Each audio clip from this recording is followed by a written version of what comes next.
উফ, খুব জোরে পড়ল বুঝি? আমাদের সবার সাথেই এমনটা হয়।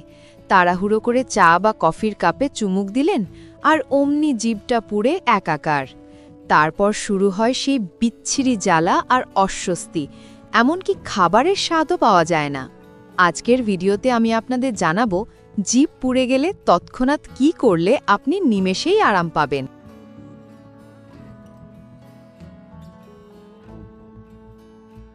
প্রথম পদক্ষেপ, বাতাস ও ঠান্ডা পানি। প্রথমে মুখ দিয়ে বড় হাঁ করে নিঃশ্বাস নিন। বাইরের বাতাস পুরা জায়গায় গিয়ে ঠান্ডা অনুভূতি এনে দেবে। দ্বিতীয়ত, দ্রুত এক গ্লাস ঠান্ডা পানি মুখে নিয়ে অন্তত 1 থেকে 2 মিনিট রাখুন। বারবার কুলি করুন, তবে মনে রাখবেন সরাসরি বরফ জিভে ঘষবেন না, এতে হিতে বিপরীত হতে পারে। Magic tips. এবার আসি আসল ম্যাজিক টিপসে। আপনার রান্নাঘরেই আছে এর ভালো সমাধান। মধু। 1 চামচ মধু নিয়ে পোড়া জায়গায় প্রলেপ দিয়ে রাখুন।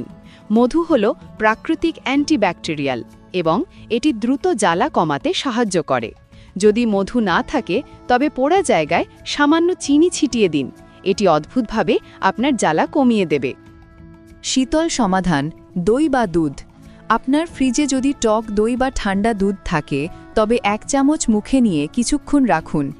দই বা দুধের প্রোটিন এবং ঠান্ডা ভাব আপনার জিভের ক্ষতিগ্রস্ত কোষগুলোকে শান্ত করে এবং দ্রুত সুস্থ হতে সাহায্য করে। সতর্কতা, কি করবেন না? জিভ পুড়ে যাওয়ার পর অন্তত 1 থেকে 2 দিন কিছু জিনিস এড়িয়ে চলুন। 1. অতিরিক্ত ঝাল বা মশলাদার খাবার খাবেন না। 2. লেবু বা টক জাতীয় খাবার এড়িয়ে চলুন, কারণ এগুলো ক্ষতস্থানে জ্বালা বাড়াতে পারে। 3.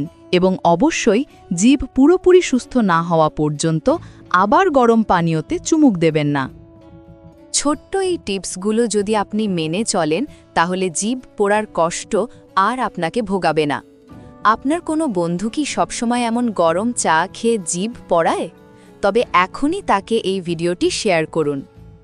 তথ্যগুলো কাজের মনে হলে ভিডিওতে একটি লাইক দিন এবং এমন আরও টিপস পেতে আমাদের চ্যানেলটি সাবস্ক্রাইব করে রাখুন।